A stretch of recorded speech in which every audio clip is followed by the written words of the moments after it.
right. Hello, everybody, my research track friends. So, in addition to our in-person class discussions and lectures and things like that, I'll be putting together a series of these short video lectures to supplement the work that we're doing because there's just not enough time in 4 hours to get to all of the things that we need to get to in order to set you up for success for research, right? So we are in the research track, which to my mind raises a very important and maybe even obvious question, which is what is research, right? We hear the word research all the time. It's rather ubiquitous in our modern world. We've got a little computer in our pocket that allows us to look for absolutely any information at any point in the time.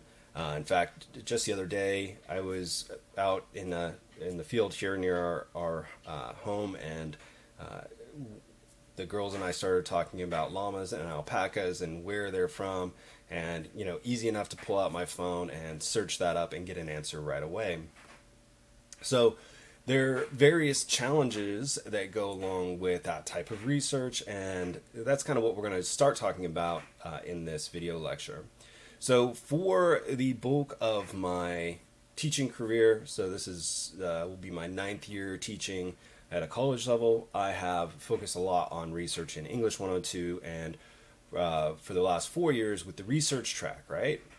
And I think one of the misconceptions is that research is just for academic researchers, which obviously isn't really true, right? We conduct research all the time, what diet's the healthiest, what car to buy, all of those things, right? And I would argue that it's easier now to find information than ever before, but it's also harder to find reliable information, right? And although that might seem a little paradoxical, I think we can kind of cover this confusion relatively quickly.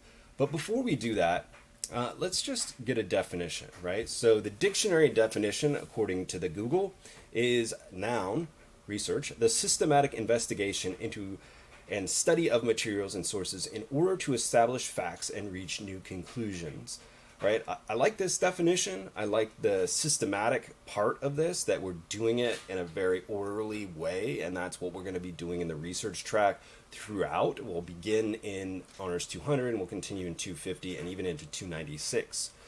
The other thing is this idea of coming to new conclusions and kind of taking information and doing something with it.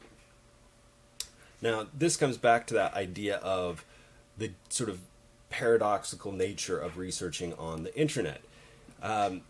So if we think about research, right, we might think about lab research or doing research on the computer or reading a book, and all of those are parts of research at an academic level. But if I'm doing something maybe on my own, and I say want to find out information that the moon landing was a hoax, or that UFOs, that aliens killed John F. Kennedy, or the earth is flat, I can find information to support those things online.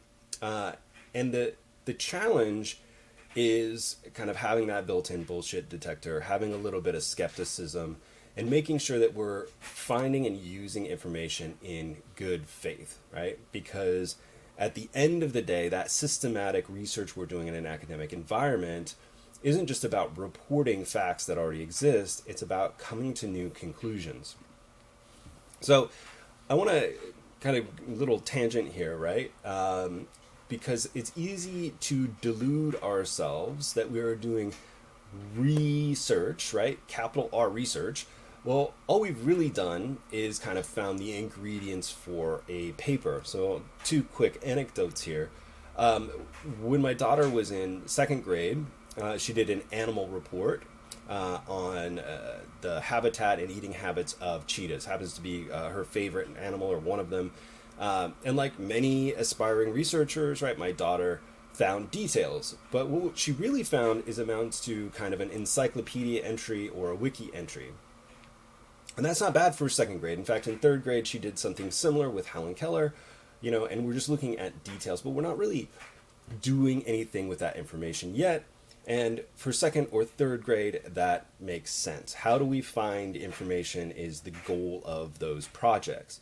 Now, if we took, let's say, this biography report of Helen Keller that my daughter did in third grade, and we were to say, differentiate between what she did, which is here are the facts about Helen Keller's life, when she was born, where she grew up, what we can find is a gap in the research, because most things on Helen Keller's life focus on about the first 20 years of her life, and not the latter 40 or 50 years of her life, where she was a very staunch socialist and interested in promoting equality and equity and things like that. So looking at kind of the broader implications, or even why certain facts about a famous person are left out of most history books, becomes a very interesting question, right? And that leads us to what I consider the hallmarks of research, right? So number one is identifying an issue or a problem that has no clear solution. If there's already a solution in existence, we're not really researching, we're just reporting. The next part is asking a question about how or why something is the way it is. And we'll talk a lot about questions this quarter. I think questions are the hallmark of good research, and we should always be asking those questions. Why is something this way? Why is it not another way? Why did this person research it this way? And we see that, for those of you science folks, throughout something like astrophysics, where we have different people coming up with different conclusions and ideas, and still not a lot of agreement about how or why things are the way they are. I mean, if you just take a minute and look around at the speculation about black holes, what they are, how they form, all of that is debatable and up for debate.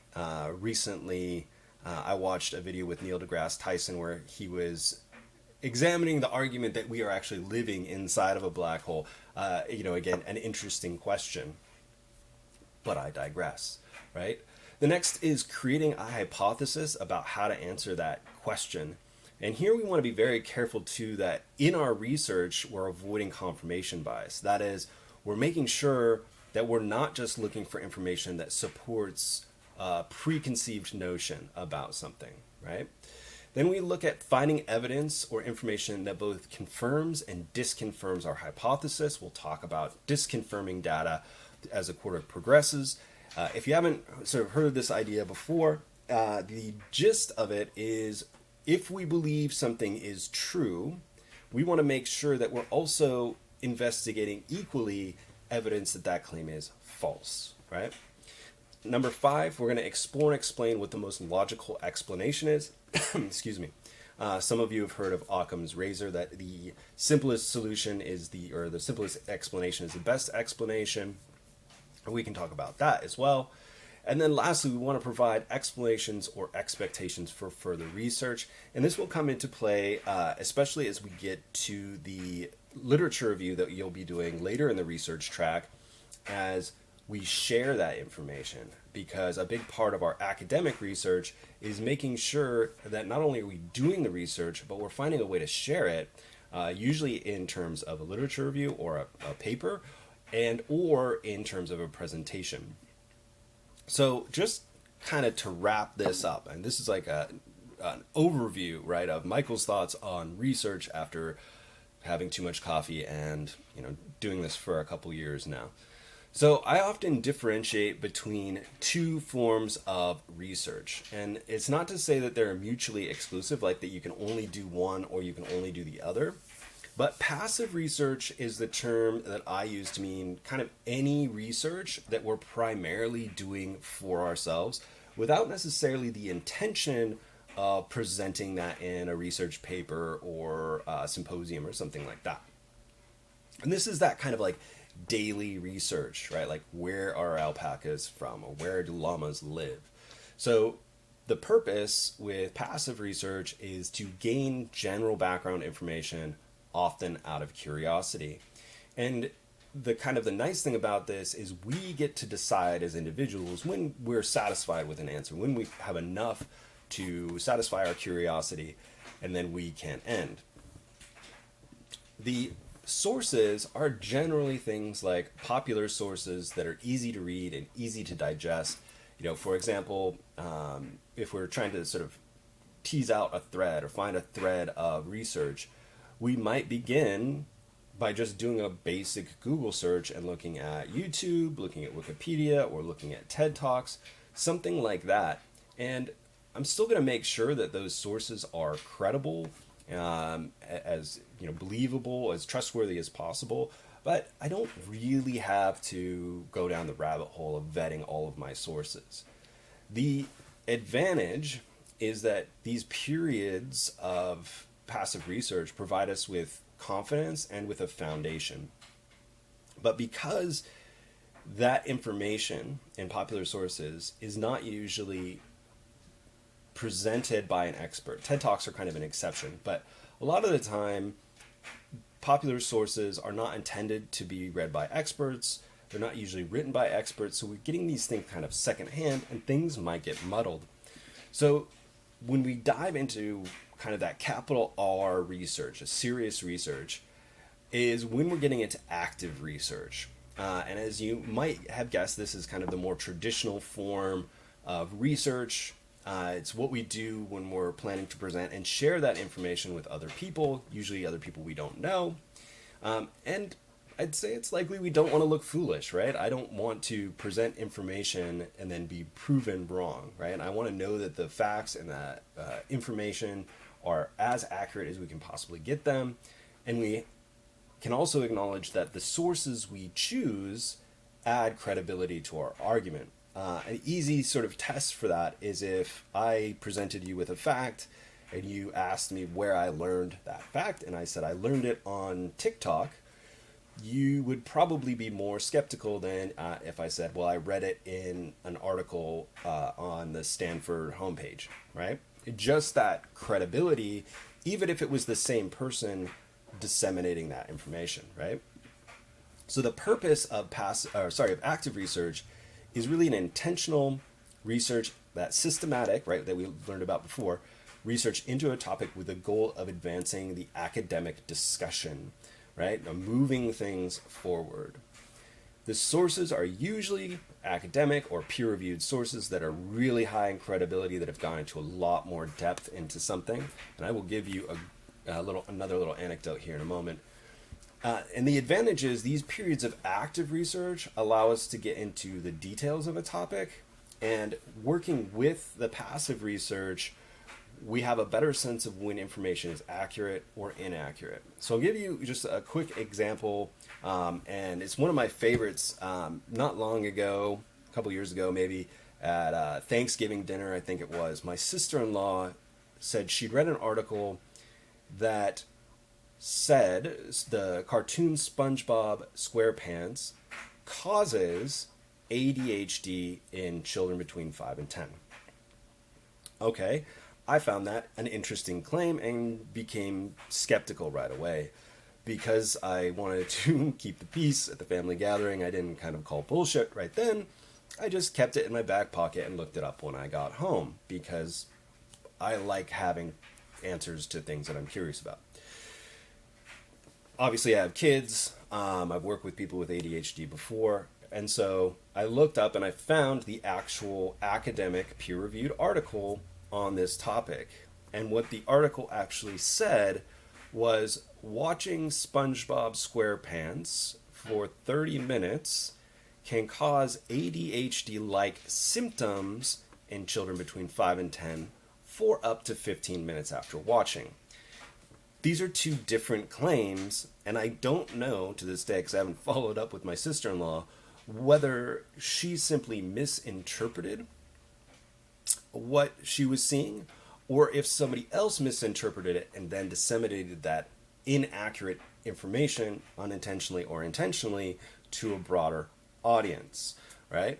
One more quick example. I was talking recently with a neighbor about the National Guard being deployed in LA, and my neighbor said that the last time that the National Guard had been deployed by a president was after Martin Luther King's death, and I happen to know that that wasn't true, and I said the last time the National Guard was deployed by a president was actually the Rodney King incident in the early 1990s. So again, her reaction was, well, she may have heard King and thought Martin Luther King, or, same thing. Either the source was wrong or it was interpreted wrong, and this happens all the time. We want to be on the side of knowing that the facts that we have as we're presenting them are accurate. And the way to do that is with active research, right? So a thing to remember is that active and passive research are neither linear nor mutually exclusive. It's not as though we start with passive and do a period of passive research and then go into active research and then we're done. It's probably going to be more like a cycle, or like kind of like a sine wave, as we go through those processes. Part of that is because when you sustain research for 7 or 8 months, you're not going to be able to stay at that level of active research for that long. And it's going to be helpful to kind of ride that wave, as it were, right? So we often kind of go through those cycles depending on the project and our desired outcome. So the very, very last thing that I want to leave you with is this idea that I heard about, I read in a biography not long ago. It was a book on leadership and planning and things like that. And the person writing the book had mentioned that in talking to a psychologist, they learned that we have these periods, what the psychologist called 3 kind of stages that, again, are not linear necessarily, even though I presented them that way here, of saturation, incubation, and illumination. And I really like this as an application for research. We saturate ourselves with information, and then that information has to incubate in our brains. That doesn't mean that we've stopped researching, but it means that we're allowing that information to kind of permeate into our brains. And then after a period of incubation, sort of growing in our brains, and then we illuminate it, which is where we begin to write it down and share it and come to conclusions and go through that process. So I'll probably refer back to this saturation, incubation, illumination throughout the quarter, but I encourage you to kind of think about how this might work as you think about problems either for this class or for another class. All right, there we go. This is coming up on an 18-minute video, so I'm going to go ahead and end now. If you have questions, comments, concerns, jokes, memes, or recipes, please let me know. Otherwise, I'll see you all later on.